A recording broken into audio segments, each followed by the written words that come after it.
A'udhu billahi minash shaitanir rajim. Bismillahir rahmanir rahim. Assalamu alaikum. Je cherche la protection de Dieu contre le Satan, le lapidé, de par le nom de Dieu tout clément et tout plein de miséricorde. Que la paix soit sur vous.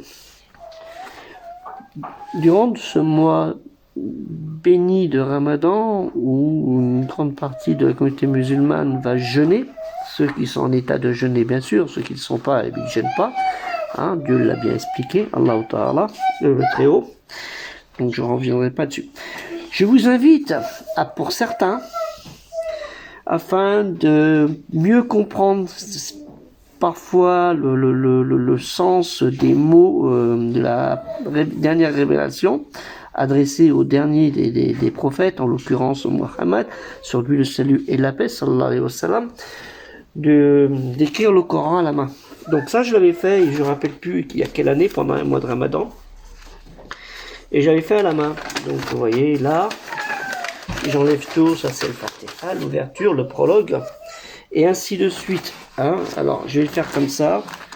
Là vous pouvez voir, vous avez la totalité du Coran, plus des invocations à la fin, et les attributs de Dieu. Là, hein, voilà, ça fait ça.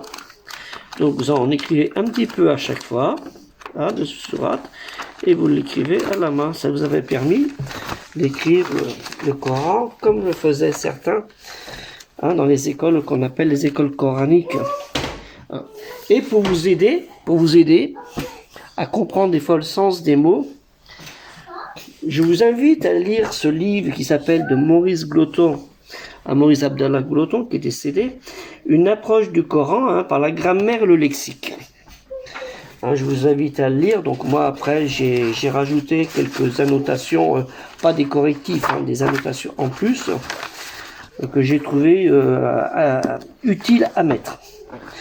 Hein, comme Allah, le mot en hébreu, hein, on dit Allah, Allah, si tu voulais, qui veut dire le très haut, hein, qui est un des attributs de Dieu. Voilà. On peut utiliser aussi le dictionnaire d'hébreu, hein, si vous voulez, hein, pour preuve. Donc, pour ce mois béni où Dieu nous dit dans le sourate Al-Abash al-Baqarah, au verset 183, il vous a été prescrit le jeûne comme il a été prescrit à ceux qui vous ont précédés, c'est-à-dire les gens du monothéiste, les chrétiens, les juifs, afin que... Ouais, il a été prescrit le jeûne du mois de Ramadan comme il est prescrit à ceux qui vous ont précédés, afin que vous en ayez la piété, si je me souviens bien. J'ai pas le texte entièrement comme ça, j'ai peut-être la fatigue. Voilà, donc sur ce, je vous souhaite à tous une bonne semaine encore du mois de jeûne de Ramadan, hein, parce que c'est pendant ce mois qu'on jeûne, mais il y a plusieurs jeûnes.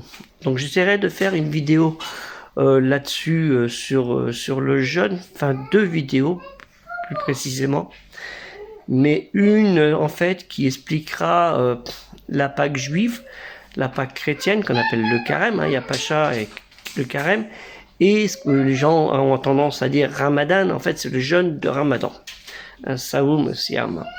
Voilà, j'ai essayé un peu de faire un petit historique là-dessus, qui est très important, et où on aura des surprises à apprendre pour certains. Voilà, sur ce, je vous souhaite une bonne fin de journée. Et pour ceux qui vont rompre le jeûne, n'oubliez pas dans vos invocations, ceux qui auraient voulu jeûner et qui ne le peuvent pas pour raison de santé, hein, il y a beaucoup de gens pour raison de santé qui ne jeûnent pas et qui voudraient le faire, mais ils n'ont pas à jeûner. Mais malheureusement, faire des invocations pourrait aider ceux qui peuvent jeûner et qui ne veulent pas le faire. Ah, il y en a qui sont comme ça.